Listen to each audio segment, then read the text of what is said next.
Hi, I'm Evelyn. I'm finishing up my first year at Iowa. I'm an English and creative writing major, and that's it. I'm out of things to say about myself. Oh, I'm in Oklahoma. That's where I'm from. I'm home with my parents and my dog, and I'm gonna read this short story. It's called The Maiden and the Farmhand, and it's fairy tale adjacent. So, once upon a warm summer's day, a road-weary farmhand made her way through a dying wood.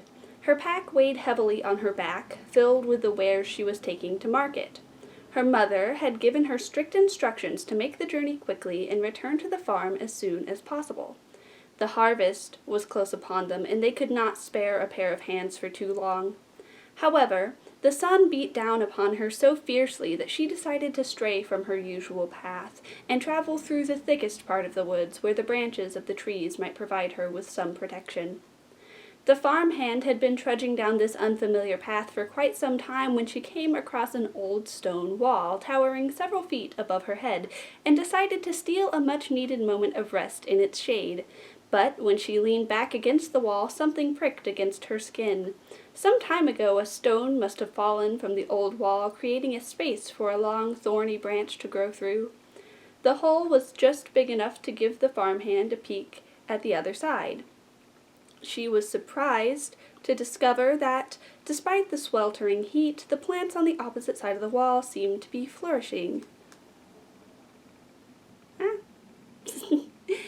Overcome with curiosity, the farmhand abandoned her pack at the base of the wall and began to climb up and up and up some more. The stones were rough, leaving long red scratches where her hands and knees collided against their sharpest edges. She scrambled over the top of the wall, awkwardly dropping to the ground below. Pain jolted up through her knees as her boots smashed into the soft green grass. She found herself standing in a secret paradise. The air was clear and calm, and somewhere in the distance a bird was singing. She wandered through this strange paradise, lost to the mysterious spell of the plants. There was no order to the garden, just life unrestrained in its growth. Everything from the largest oak to the smallest daisy seemed to be thriving. She stopped and plucked one of the dainty blossoms, tucking it gently behind her ear. Soon the farmhand came upon a lake, with water so calm that she could see her own reflection as if she were looking into a mirror. Further along the edge of the crystal-clear water there stood a group of oddly shaped boulders. Though, as she moved closer, the farmhand discovered they weren't boulders at all, but dozens of human-shaped statues. One stood tall with pride, another was crouched as if prepared for a fight, a third cowered close to the ground. She brushed her fingers gently over granite cheeks, marveling in the detail, too uncannily realistic to have been rendered by any human hand. "Welcome to the garden." The sudden voice startled the farmhand, who spun around in alarm. Behind her stood the most beautiful young maiden she had ever seen. Her gown was a pale green, reminiscent of the leaves surrounding them. Her auburn hair seemed to float down her back like water. Her large honey-brown eyes were beautiful, yet sad. "Who are you?" the farmhand asked. The maiden silently raised her arms, and a cup materialized in each of her hands. In her left palm sat a golden chalice, studded with emeralds and sapphires. Its shine was so brilliant that the farmhand had to squint in order to look directly at it. In her right hand sat a small, simple cup hand-carved from wood. "You may take a single cup of water from the lake, but you must choose carefully." "Oh, no, thank you," the farmhand said. "What?" The maiden's eyes widened in confusion. "You don't want the water?" "I brought my own water." The farmhand patted the canteen hanging against her hip. "The water from this lake is imbued with magical healing properties. Champions have traveled the world in search of it." The farmhand shrugged.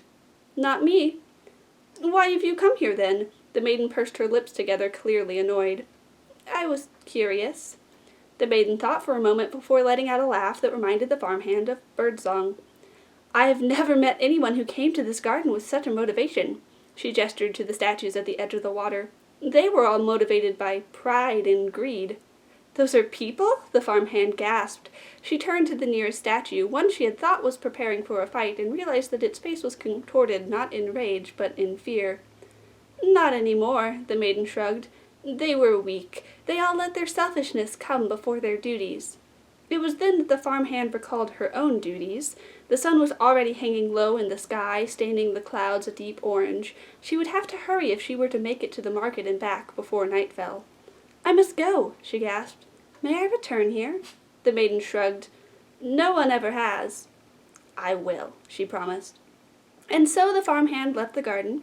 It would have faded quickly from her memory, like a dream upon waking, if it weren't for the daisy she found tucked behind her ear that night. She held the half-wilted flower between her fingers and vowed to herself that she would keep her promise to the maiden. Good afternoon, Nutmeg.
So, I don't know how much of the actual event I will feel comfortable filming, but I just wanted to say that I'm super excited. I got accepted into Inklit magazine, which is one of the campus magazines at the University of Iowa, and I got a piece accepted into their drama section of this semester's edition, and that's really exciting because I don't write drama. I hadn't written drama until the previous semester, until fall semester this year, and I am super excited for my piece to be included.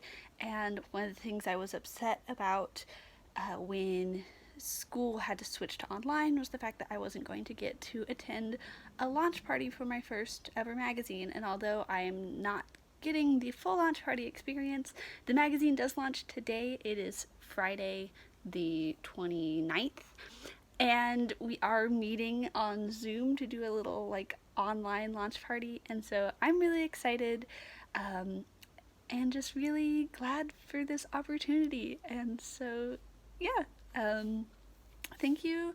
If you're watching this and you were part of Inklit, then like, that was amazing. I was a reader as well this year for the magazine, and I just had such a good time, and that's thanks to the amazing team. So I'm excited. Starting in 2 minutes.